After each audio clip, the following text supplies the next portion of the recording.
To take a look at the dramatic turn of events today, I'm now being joined on the News at 10 by a legal practitioner, Mr. Jiti, Ogunye. Thanks a lot for joining us on the News at 10. Well, it's always my pleasure coming. And what a day. Yes. That's what everybody seems to be saying. What's your first reaction? Surprise? Shock? No, I'm not surprised at today's event, because it's always been like this when an election is approaching. Politicians in Nigeria, and this is very sad for us, are always interested in hunting for platforms and tickets. And so, since the name of the game is power and not ideology or adherence to party lines or principles or positions, you're going to have something like this always. Whenever things like this happen, we always look at the legality of it, because that's where everybody turns to. You heard Honorable Bajabi Amila there talking about that provision, that Section 68. Let me look at the part that he was referring to, saying that a member of the Senate or House of Representatives, let's go to the part where it says, shall not vacate his seat in the House, provided that his membership of the latter political party is not as a result of division in the political party for which he was previously a member. And we talked about that whole division. Explain that for those who don't know the history of it. Well, you have Section 68 and Section 69 that follows, which dwells on recall.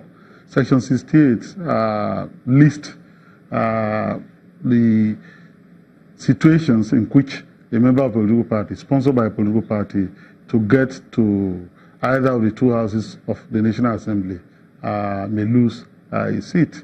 And Section 68, subsection 1, paragraph G, deals with defection.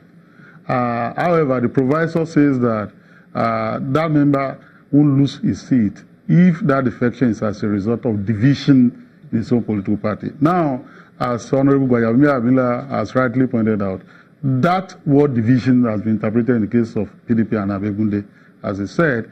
And what the Supreme Court is saying is that that division that is envisaged by that section must be a division of the party structure down the line. So the bottom line is that what has happened today, interpret what has happened today, is this legal, isn't it? Well, it depends on who is looking at the legality. Those who have left will say that, well, their own party to PDP didn't have this kind of situation when members of the APC were defecting to the PDP.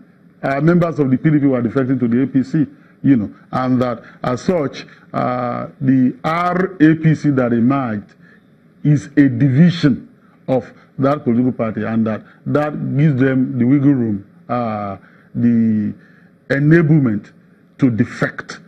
As it's always said, it's a question of fact whether indeed there is a division, and if the party is dissatisfied with what has happened today, they can always sue these members to ensure that they vacate their seat. Of course, we have a sea of reactions to it. You saw the APC national chairman there saying he's not losing any sleep.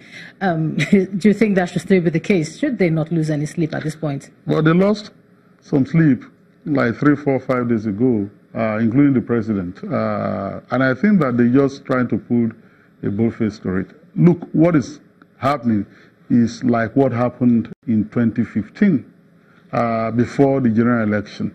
And I think that what they're trying to do now is picked from the APC playbook when the PDP members and their notables also defected from the PDP to the APC at that time to strengthen the APC. Now, the question that one will want to ask is whether this defection can indeed affect the fortunes of the APC in the coming election. The president doesn't think so. The APC leadership doesn't think so. Time will tell. All right. Thank you so very much, legal practitioner Mr. Jiti Ogunye, for joining us on the News at 10 tonight. My pleasure.